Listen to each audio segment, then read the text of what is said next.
Selamat pagi semuanya. Selamat pagi dokter-dokter Pagi. dan Bapak Ibu sekalian. Izinkan saya dapat tugas untuk mempresentasikan tentang gangguan perilaku pada demensia. Izin share screen kali ya, biar lebih nyaman. Kita coba.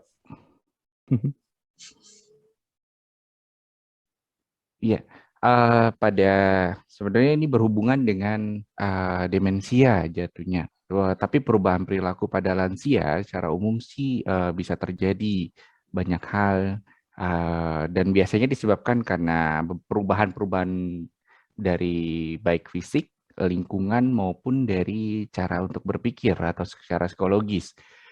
Kalau dari perubahan biologi, kita lihat ada karena perubahan dari struktur otak atau degenerasi, ada bisa karena kecelakaan, karena benturan, atau karena kondisi medis, misalnya karena ada gangguan pembuluh darah, gangguan organ, dan lain sebagainya.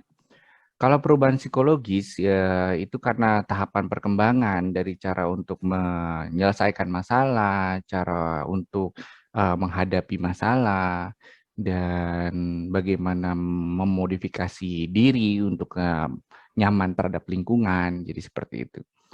Perubahan sosial karena memang kayak sekarang COVID dan struktur di secara sistem merubah banyak hal untuk COVID itu. Jadi ada tekanan sosial, aktivitas kerja menurun, kesempatan berkarya juga berkurang, dan ada perubahan sistem dari keluarga karena kehilangan, karena ketidaknyamanan. Adapun kalau dalam demensia, perubahan perilaku dan secara psikologis, kita sebut sebagai BPSD atau Behavioral and Mbak Psychological. Ulan, Ya, Mbak Ulan. ya. Ya, lanjut aja nggak apa-apa. Oh, siap. Siap. Pada demensia. Jadi penurunan kognisi yang disertai dengan gangguan perilaku dan psikologi bisa seperti gelisah, kita sebut agitasi, ada juga psikotik, ada suatu waham, merasa yakin bahwa orang-orang sekitar, bikin curiga, nggak nyaman, kayak seperti tadi yang ditampilkan di waktu awal, video di awal. Dan juga ada halusinasi, merasa banyak melihat orang-orang yang sudah meninggal atau orang-orang yang dikenalnya, tapi pada saat itu orang-orang sekitarnya tidak melihat orang itu. Atau mendengar bisikan suara, kayak ada orang ngobrol, tapi nggak ada orangnya.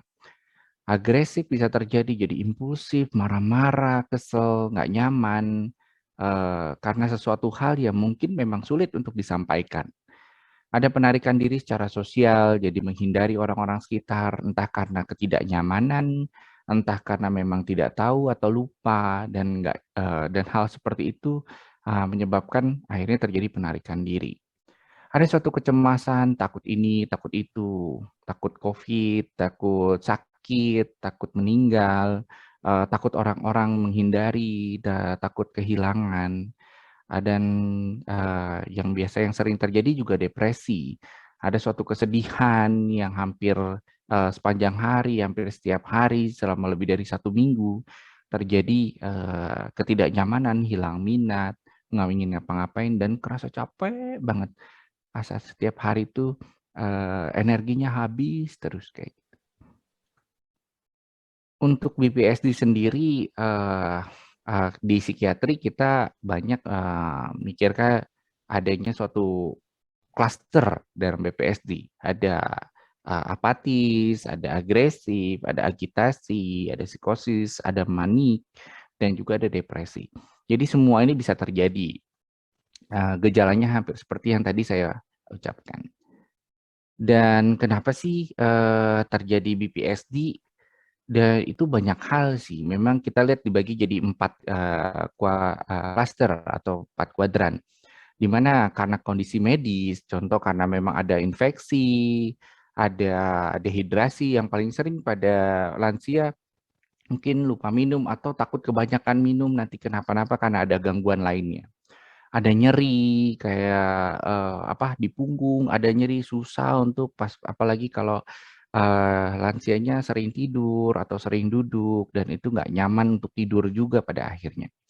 Ada sesek, sulit untuk buang air besar, itu bisa terjadi. Bisa juga karena dicetuskan atau distimulasi karena obat. Contohnya ada obat-obatan yang bikin nggak nyaman, jadi sering nggak bisa tidur, malah jadi tambah cemas.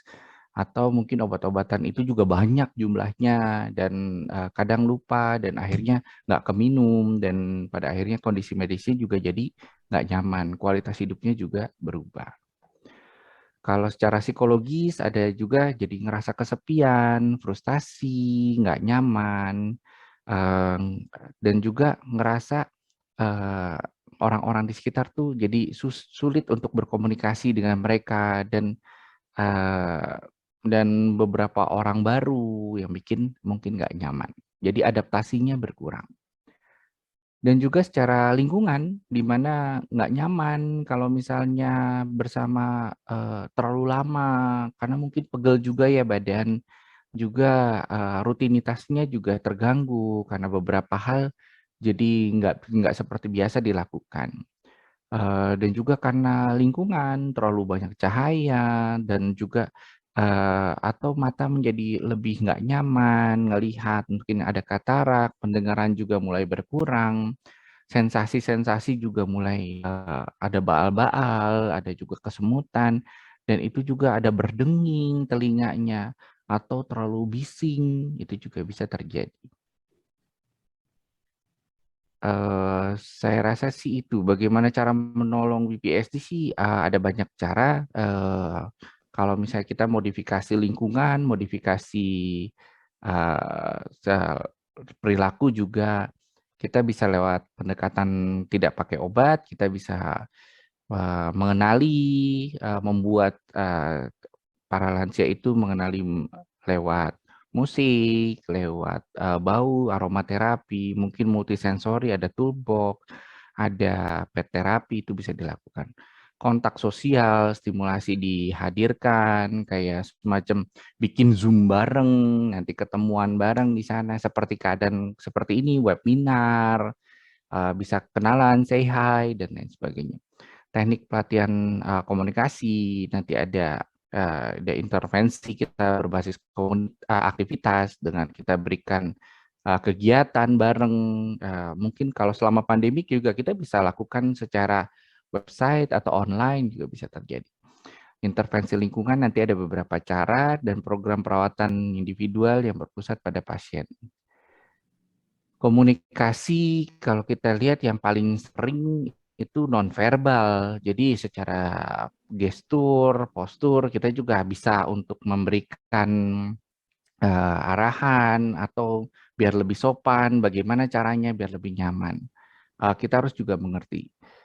Kita lewat orientasi realitas di mana mengingatkan orang akan fakta bahwa diri mereka sendiri seperti apa dengan bikin jam, dinding, atau papan besar berisi ada tanggal, bulan, tahun, sekarang lagi malam atau siang, seperti itu.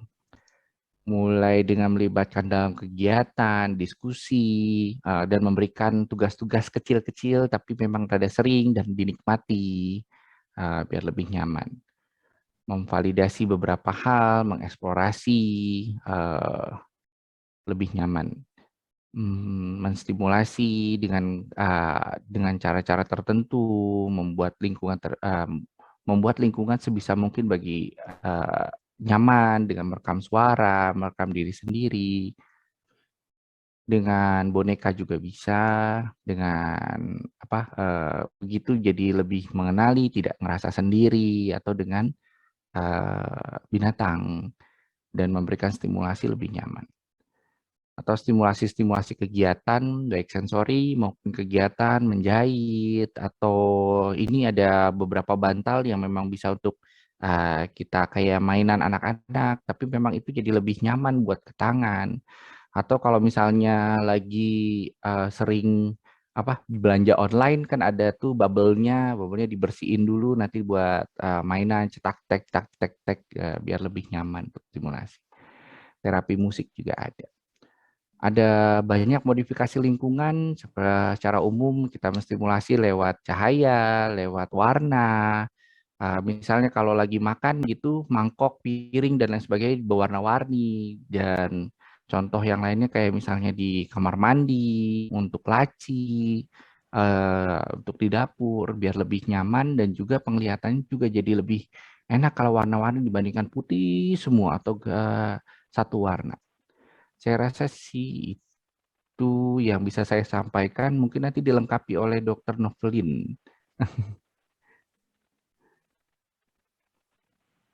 Iya. Baik dokter, terima kasih banyak penjelasannya. Singkat padat, jadi lebih banyak di sesi Q&A aja mungkin ya dok ya.